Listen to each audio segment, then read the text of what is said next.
Exhale, British Columbia. It's a wonderful day for... Okay, it's not really that big of a win that we could use that quote, but the Vancouver Canucks have just defeated the San Jose Sharks in one of the more frustrating games, I feel, we have seen all year out of this team. Yes, it's another win. Yes, the Canucks have themselves even more points on this little streak that they've gone on. Yes, they're now in the wild card because the Calgary Flames ended up losing to the Colorado Avalanche earlier today. But the Vancouver Canucks against San Jose, I'll say this, if there's any game where I feel like nitpicking a win is necessary, it might very well be this one. I know I was a little bit, ticked off at Brock Besser because of his performance in the last game when Vancouver played off against Colorado, 3-0 shutout win for Thatcher Demko.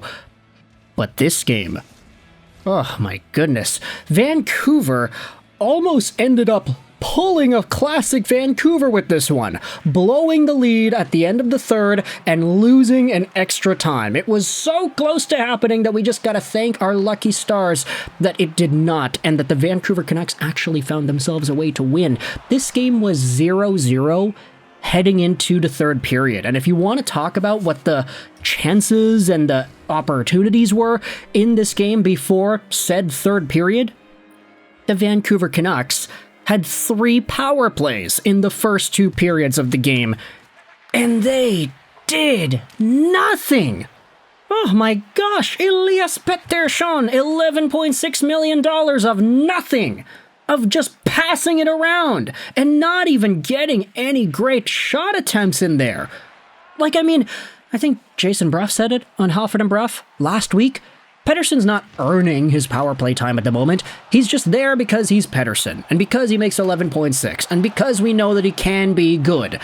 But what we're seeing on the ice out of this dude absolutely is not good. Oi, oi, oi, what the hell was that? No shots, just very few shot attempts. I know Philip Hronek ended up hitting the post, which is, of course, unfortunate for him. Still a shot attempt. But the Vancouver Canucks, on their ample power play opportunities to open up the first 2 periods of the game, just were not able to get anything towards the net. Absolutely nothing. It's just perimeter passing, and they let the power play expire, and they still pass it on the perimeter, and they try a shot, and then the Sharks take it back, and they go the other way. If there was a game where the Vancouver Canucks were not playing good enough to win, it absolutely was this one, for the first 40, 45, even 60 minutes of the game. You know how many freaking high-danger grade A chances the San Jose Sharks had in this one? The Will Smith breakaway, Thatcher Demko having to lunge to his left and to his right to make saves and rebound saves. Gosh darn it, screw the fact that they are playing the San Jose Sharks. The fact that Thatcher Demko was a minute and whatever away from getting a shutout in this game was pure larceny. This gosh darn Sharks team had no business having as many high-danger opportunities as they did against Vancouver today, and having Vancouver just coast along, saying, oh yeah, we're playing the Sharks. Great, we're gonna win. They were just going with the motions. They're playing like they knew they were gonna get the dub. And to their credit, they did. But it was not pretty, and I think that game could have gone any other direction at any point had Thatcher Demko been off his game just a little bit more, had a Will Smith breakaway chance, had a little more bounce on that ricochet rebound, had Tyler Toffoli been able to bury one of those in-tight opportunities, had Macklin Celebrini not messed up a play here or there. Thatcher Demko was the best player for Vancouver tonight, and it's not even close. He had to make himself 33 saves in this one, with a whole bunch of those saves coming in the third period. San Jose outshot Vancouver 16-3 in period number 3.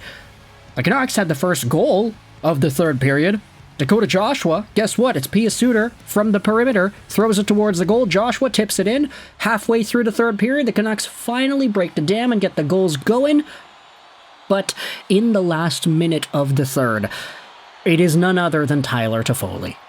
We've been talking about this holy moly Tyler Toffoli cannoli revenge story for years now. Ever since Tyler Toffoli left Vancouver in the 2020 season, he went to Montreal to play in that North Division year against Vancouver. The guy was getting a hat-trick a game against the Vancouver Canucks, and that just continued. From Montreal to Calgary to New Jersey to Winnipeg and now even to freaking San Jose, it seems like Tyler Toffoli is a Vancouver goal-scoring machine. The guy must be the most successful player in the National Hockey League when it comes to scoring points and goals and everything in between against Vancouver. It just happens like that. And he scores in the last minute of the third period here to tie things up. Vancouver killed off a power play.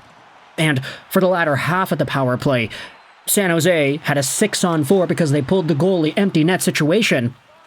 And coming out of the corner in the Canucks zone, it's Filipino who ends up bobbling it and centering it for one Tyler Toffoli in front, who doesn't get one chance to score on Demko. He doesn't get two chances to score on Demko. He has 3 full-on whacks all by himself in front of the goal, and he's able to get it on the third one. It actually goes off of Derek Forbort and in.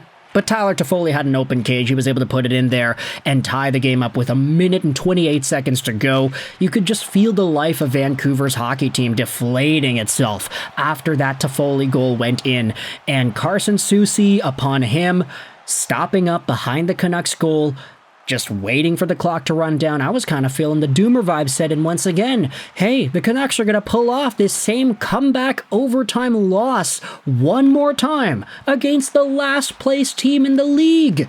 They weren't playing well enough to justify getting the win, let alone a shutout. Thatcher Demko certainly was, but not the team in front of him. I don't know. Maybe I'm being too harsh after the team just got a win, but that was a ridiculous game to go out there and win, especially in the way that it happened. Vancouver starts out Filipino, Drew O'Connor, and Phil Hronek in overtime. 2 really fast guys, and another Czech dude. And the San Jose Sharks had themselves a really good scoring opportunity right off the bat. 2-on-1, shot on goal, saved by Demko. It comes back the other way. And this is where we see Filipino taking his time. He centers it out for Drew O'Connor, who comes in on goal, and he gets hooked by Macklin Celebrini on the mini breakaway opportunity.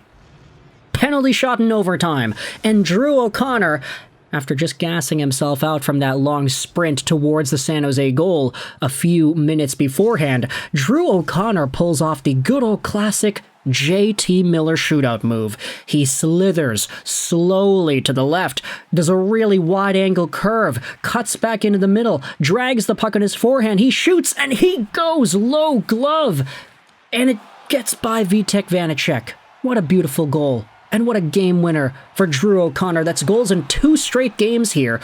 Obviously, the most difficult to predict kind of goals. I mean, he got an empty netter in the last game, and then he scored a really nice penalty shot in overtime to win this game. And Drew O'Connor, the hero in today's game, the moment he entered slowly on the left side, I was like, wow, that guy's pulling off the Miller. That's the classic JT Miller penalty shot shootout move, and it worked here. It's almost poetic in a way that it worked. But Vancouver, with just a minute to go before Thatcher Demko got his second shutout in a row, they ended up blowing it. They found themselves a way to come back and win in overtime. And they actually snapped what was it, an 8-game losing streak in extra time? Or not in extra time, in the 3-on-3 portion of extra time? I don't know what the exact stat was, but Shorty was talking about it. Essentially, the Canucks have been dog water god-awful in overtime this season, and finally get back to their winning ways with a Drew O'Connor penalty shot goal. In the post-game interview, O'Connor spoke about his goal, he spoke about the game. He's a really nice, soft-spoken dude. Pretty young, too, so obviously that helps out Vancouver if they're able to re-sign him and keep him along for the ride. But that's yet another win for Vancouver without Quinn Hughes, another game where they end up getting points.